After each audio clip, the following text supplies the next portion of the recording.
A stitch in time saves 9, or so they say. For these women, stitching has now become their favorite pastime as they while away time behind bars. Meru Women Prison houses 108 inmates with only 30 of them convicted. The prison intended for only 45 inmates is overstretched as it is. Being a women's prison, a good share of the inmates have their babies in tow, and currently they stand at 19 infants. We stay with the prisoners, with the children, from 1 day old to 4 years.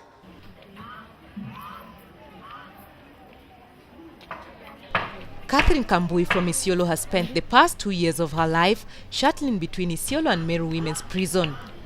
It is behind bars that she delivered her bundle of joy, Alex Monene. Together, mother and son for the past 2 years have spent their time locked up. She joins the growing list of remandees who continue to wait for the conclusion of their cases. Nilipelekwa kotini kwanza na assault. Baada ya kupelekwa kotini, nilijifungua mtoto nikiwa remand Isiolo prison. Nikapewa bondi, nikatoka, nikaenda nyumbani. Baada ya kumaliza miezi 3, huyo kijana alikuwa amepelekwa Kenyatta. Ndio alikufa, nikakujua tena na polisi. Life behind bars has not been easy for her.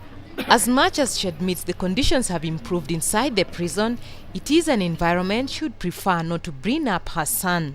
Chakula ile anakula, anakunywa maziwa na mchele. Saa zingine namchanganizia maziwa na ugali na ninaona ikiwa inamfaa. You will find mothers who are expectant and also mothers who have got children in the prison. And we don't have the facilities. Raising a child is a task on its own, but raising a child within prison walls is an entirely different story. Catherine's son has known no other life outside these prison walls. For her, she wishes the judicial system would speed up, then she can determine her son's future. Achieng'a, reporting for Channel 1, Meru Women's Prison.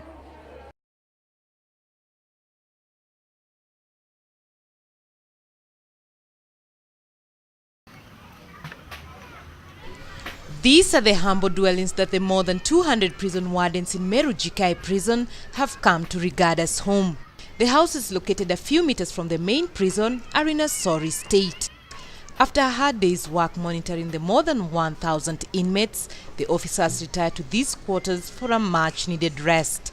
Hatuna tofauti pande ingine, hata Kibera huko labda ni kuzuri kuliko sisi mahali tunakaa. One house unit, 2 officers only. Because of structural rigidities in the station, we were forced by circumstance to do that. But that is not the proper channel. Each staff ought to have its own secrecy. Never mind the state of the houses. 3/4 of the wardens reside here, mainly for security reasons. They are required to live as close as they can to the prison in case a breakout occurs. Their meager wages also do not allow them to rent a house outside. The value of a house, a small unit, a single room, costs up to 1,500. And an officer is given about 850. Sharing of houses exposes them to infectious diseases that one could have picked up in the line of duty. The spread of HIV is also a reality for them. Under these conditions, living with one's family here is at most times out of the question. Masaa yetu ya kufanya kazi ni tofauti. Unafanya kazi usiku, mwingine mjana, mwingine shift hii, na wakati uko na bibi yako amekuja na yule mwingine yake hakuna, unajuaje vile inaendelea? Na hiyo ni mambo dakika 1-2. An officer is given slightly over 10,000 basic salary. So when it is deducted, you can get somebody getting even up to 2,000. If the government can do something to subsidize, the better. In their line of duty, prison officers are forced to live in deplorable conditions. The question is, for how long will they continue to suffer before their voices can be heard? Achieng'a for Channel 1 Special Report.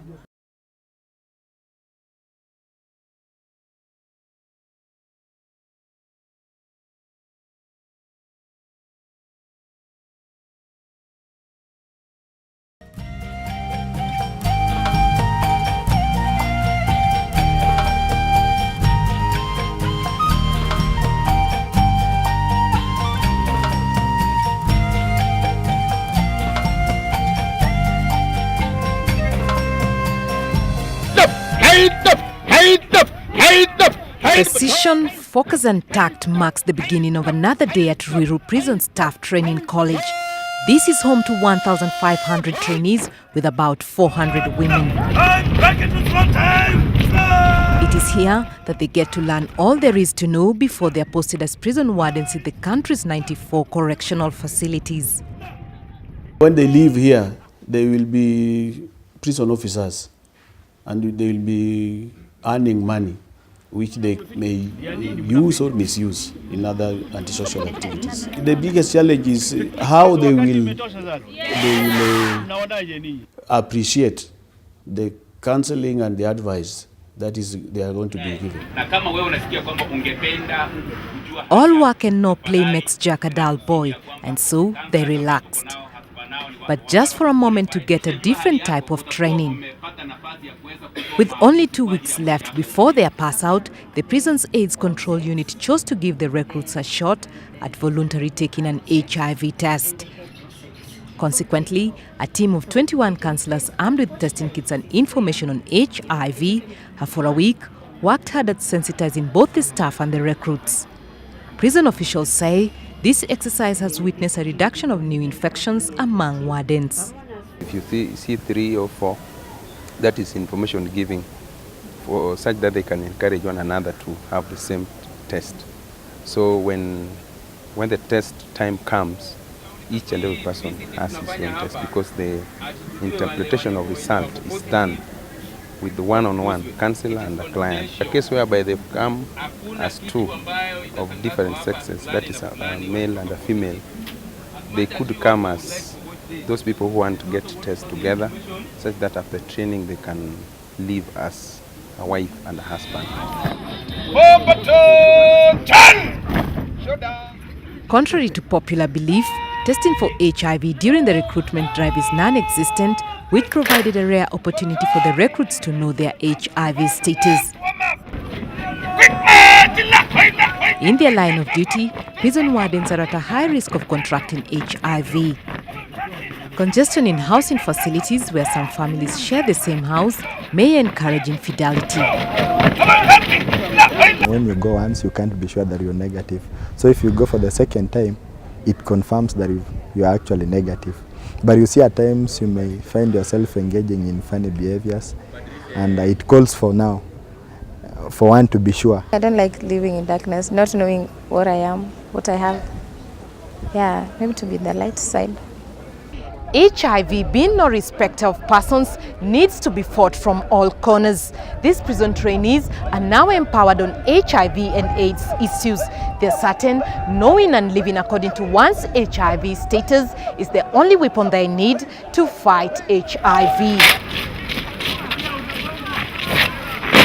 As uniformed officers continue to serve diligently in their various capacities, it is an open secret that stigma continues to be an issue. Most infected officers prefer to remain anonymous rather than share their stories openly. Until they're brave enough to stand up and be counted, HIV may continue to silently spread its wings within the uniformed circles.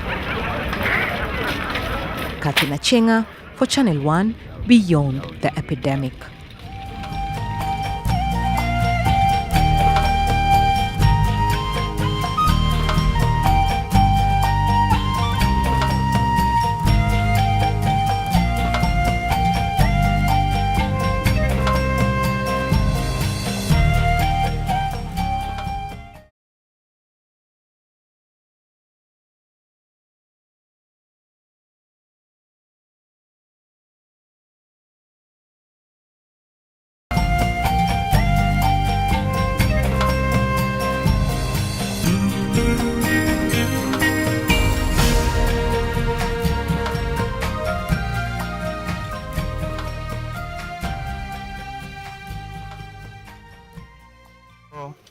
471. Ambo andika hiyo. Andika 471. Education is the key to all opportunities. However, for these siblings, Fanny Achieng'a and Regan Odhiambo, opportunity is something that may remain distant if they fail to acquire the greatly desired education.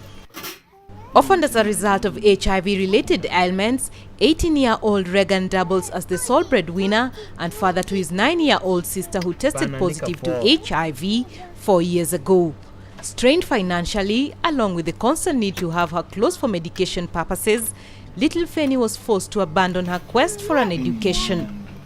Hii shule ya government ya hapa iko mbali na sisi. Maybe akienda in a week ataanza kulia kifua inamuuma. Na sasa inakuwa ni tatizo. Lakini saa hii najaribu sana mwenye anaweza mpatia support ya kwenda shule hata kama ni boarding school. Shule ilikuwa mzuri. Tunafanya hesabu, tunasoma English, tunasoma Kiswahili. Nikuwa mkubwa, ningependa kufanya kazi kwa hoteli.